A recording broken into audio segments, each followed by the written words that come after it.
Hello friends, welcome to ரின் சமையல்.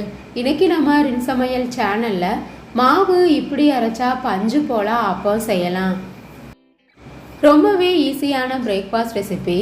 இட்லி மாவுக்கு அரைக்கிறது போல் கொஞ்சமாக பச்சரிசி சேர்த்தா போதுங்க. பஞ்சு போல் ஆப்பம் ரொம்பவே சாஃப்டாக வீட்டில் செய்யலாம். வெளியில் மொறுமொறுப்பாக உள்ளுக்குள்ளே பஞ்சு போல் இருக்கும். ரின் சமையல் சேனலை சப்ஸ்கிரைப் பண்ணிக்கோங்க. பக்கத்தில் இருக்க ஆளுன்ற பெல்லைக்கான கிளிக் பண்ணி வச்சுக்கிட்டிங்கன்னா நான் போடுற வீடியோ உடனே உங்களுக்கு நோட்டிஃபிகேஷனில் வந்துடும். சாஃப்டான ஆப்பம் செய்கிறதுக்காக 1 டம்ளர் அளவு இட்லி அரிசி எடுத்திருக்கேன். பவுலில் சேர்த்துட்டு அதே டம்ளரில் 1/2 டம்ளர் அளவு ரேசன் அரிசி எடுத்திருக்கேன். அதையும் மிக்சிங் பவுலில் சேர்த்துக்கலாம். அதே டம்ளரில் 1/2 டம்ளர் அளவு ரேஷனில் வாங்கின பச்சரிசி எடுத்திருக்கேன். பச்சரிசி சேர்த்து செய்யும்போது ஆப்பம் வெளியில் மொறுமொறுப்பாகவும் உள்ளுக்குள்ளே பஞ்சு போலையும் இருக்கும். மிக்சிங் பவுலில் சேர்த்துட்டு 1/2 டம்ளர் அளவு உளுந்து எடுத்துக்கோங்க. தோல் இல்லாத உருட்டு உளுந்து தான் நான் எடுத்திருக்கேன். அதையும் சேர்த்துக்கலாம். 1/2 ஸ்பூன் அளவு வெந்தயம். தண்ணி ஊற்றி 2-3 தடவை நல்லா அலசிடணும். எந்த டம்ளரில் நம்ம அரிசி அளந்து எடுக்கிறோமோ அதே டம்ளரில் எல்லா பொருட்களையும் அளந்து எடுத்துக்கோங்க. ஆப்பம் நமக்கு பஞ்சு போல் வரும்.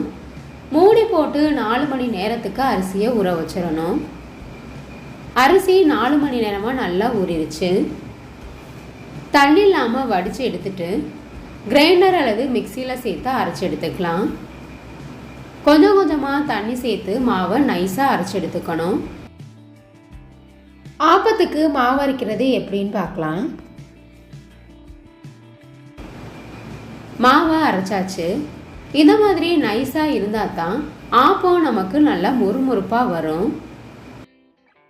மூடி போட்டு 8 மணி நேரத்துக்கு மாவை புளிக்க வச்சுக்கோங்க. புளிக்க வச்சு செய்யும்போது ஆப்பம் சோடாவே சேர்க்க தேவையில்லைங்க. ஆப்பம் நமக்கு கடைகளில் வாங்குறது போலவே வரும். 8 மணி நேரம் ஆகிருச்சு. மாவு நல்லா புளிச்சு பொங்கி வந்துடுச்சு. இந்த மாதிரி நல்லா பொங்கி வரணும். நான் 1/2 கிண்ணம் அளவு தான் மாவு வச்சுருந்தேன். கிண்ணம் முழுவதும் மாவு நல்லா பொங்கி வந்துடுச்சு. இது கூட மற்ற எல்லா பொருட்களையும் நம்ம சேர்த்துக்கலாம். நான் உப்பு போடாமல் தான் மாவை வச்சுருந்தேன். தேவையான அளவு உப்பு சேர்த்துக்கோங்க. 1 ஸ்பூன் அளவு ஜீனி சேர்த்துக்கணும். ஜீனி சேர்க்கும்போது ஆப்பம் நமக்கு கலராக வரும். இந்த ஆப்பத்துக்கு திக்கான தேங்காய் பால் சேர்த்து தான் நம்ம செய்ய போகிறோம். தேங்காய் பால் சேர்க்கும்போது ஆப்பம் சாஃப்டாக பஞ்சு போல் இருக்கும். மாவு இட்லி மாவு பதத்தில் இருக்குது. கொஞ்சம் கொஞ்சமாக தேங்காய் பால் சேர்த்துட்டு மாவு தோசை மாவை விட கொஞ்சம் தண்ணி மாதிரி இருந்தால் தான் ஆப்பம் ஊற்றுறதுக்கு சரியாக இருக்கும். அதுக்கு தகுந்த மாதிரி தண்ணி சேர்த்து நல்லா கலந்துக்கணும்.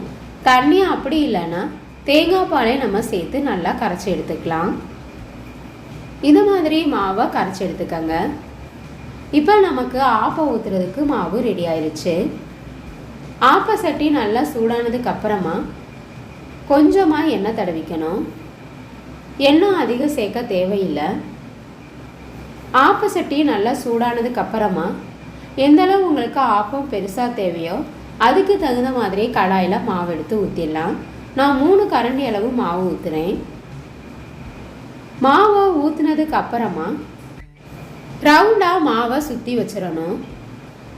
மேலே இருக்க பப்பிள்ஸ்லாம் நல்லா அடங்கினதுக்கு அப்புறமா மூடி போட்டு வேக வச்சுக்கோங்க. இப்போ பாருங்கள், ஆப்பம் ஓட்டை ஓட்டையாக சுத்துக்க மொறு மொறுன்னு ரெடி ஆயிடுச்சு. எடுக்கிறதுக்கே ரொம்ப ஈஸியாக இருக்கும். மொறு மொறுன்னு ஆப்பம் கடையில் வாங்குறது போல் ஈஸியாக வீட்டில் செய்யலாம். ரொம்பவே ஈஸியான பிரேக்ஃபாஸ்ட் ரெசிபி. இதே போல் மாவரைச்சு இந்த மாதிரி சாஃப்டான ஆப்பம் செஞ்சு பாருங்கள். தேங்காய் பால் அப்படி இல்லைன்னா மட்டன் குருமாவோடு வச்சு சாப்பிட்றதுக்கு ரொம்பவே டேஸ்ட்டாக இருக்கும். சவுத் இண்டியன் ஃபுட்டான ஆப்பம் ரெடி ஆயிடுச்சு. ஈஸியான சாஃப்டான ஆப்பம் உங்களுக்கு பிடிச்சிருந்ததுன்னா ரின் சமையல் சேனலை சப்ஸ்கிரைப் பண்ணிக்கோங்க ஃப்ரெண்ட்ஸ். பிரேக்ஃபாஸ்ட் ரெசிபி உங்களுக்கு பிடிச்சிருந்ததுன்னா மறக்காமல் ஒரு லைக் கொடுங்க ஃப்ரெண்ட்ஸ். கமெண்ட் பண்ணுங்கள், ஷேர் பண்ணுங்கள். பக்கத்தில் இருக்க ஆளுன்ற பெல்லைக்கான கிளிக் பண்ணி வச்சுக்கிட்டிங்கன்னா நான் போடுற வீடியோ உடனே உங்களுக்கு நோட்டிஃபிகேஷனில் வந்துடும். Thank you friends.